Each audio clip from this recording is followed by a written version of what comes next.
Почувани, Радмила Шекеринска пред 2 дена ги брифираше амбасадорите на земјите од НАТО за стратегискиот одбранен преглед. Да појаснам, стратегискиот одбранен преглед е клучен стратешки документ за националната концепција за безбедност и одбрана, бидејќи врз основа на овој документ се изработува стратегијата за одбрана на Република Македонија. Веднаш да кажам дека ова е тој документ.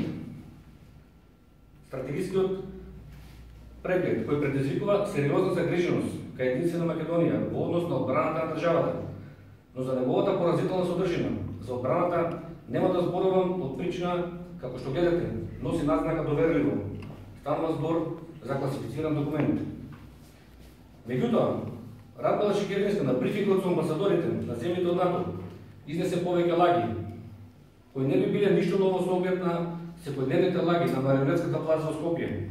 Меѓутоа, во случајот се работи за лаги која тангира безбедноста и одбраната на Република Македонија, а кој мора да ги знае јавноста. Прво, Шекеринска рече дека процесот на изработка на стратешкиот одбранен преглед е успешен поради квалитетниот тим кој на него работел. Ова е целосна лага, бидејќи офицери од висок ранг кои работели и кои треба да го операционализираат овој документ, при оценувањето на нивната редовна физичка подготвеност, 2 пати едно по друго се оценувани со степено незадоволуван, а ова според законот за служба во армијата на Република Македонија, значи престанок на работниот однос. Меѓутоа, наместо од отказ, стратегискиот одбранен преглед на Шекеринска го изработуваат офицери со оценка незадоволуван.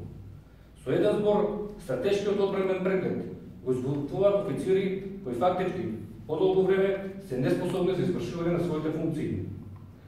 Единствена Македонија го има списокот на овие офицери на армијата на Република Македонија. Второ, Шекеринска се пофали пред амбасадорите на НАТО дека стратешкиот одбранен преглед е во завршна фаза и во јуни ќе биде донесен на владата.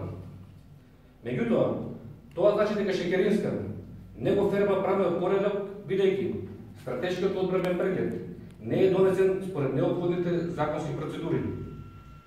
Прописите налагаат процесот на носење на стратешкиот одбранен преглед да се води во постојана соработка и координација меѓу Министерството за одбрана, Министерството за внатрешни работи, Председателот на Република Македонија во својство на врховен командант, како и Собранието на Република Македонија преку соодветните комисии.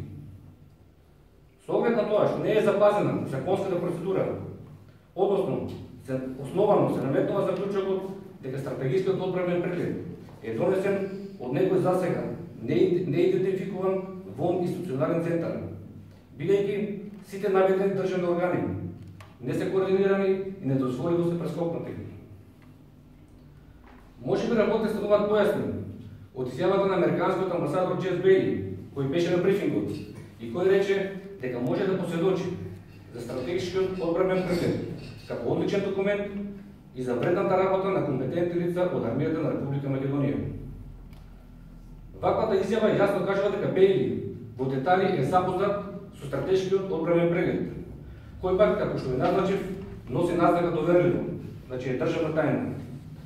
И од тука прашањето, од каде извира правото на американскиот амбасадор Бейли да располага со документи со назнака доверливо и дали стратешкиот одбранен преглед недозволиво всушност е пишуван во американската амбасада.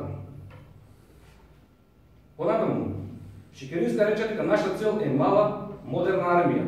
Меѓутоа, во заднина гледаме друго залагање од Шекеринска како министерка за одбрана. Како што може да видите, од извадокот од програмата за трансформација на армијата на Република Македонија треба да има вкупно 919 офицери.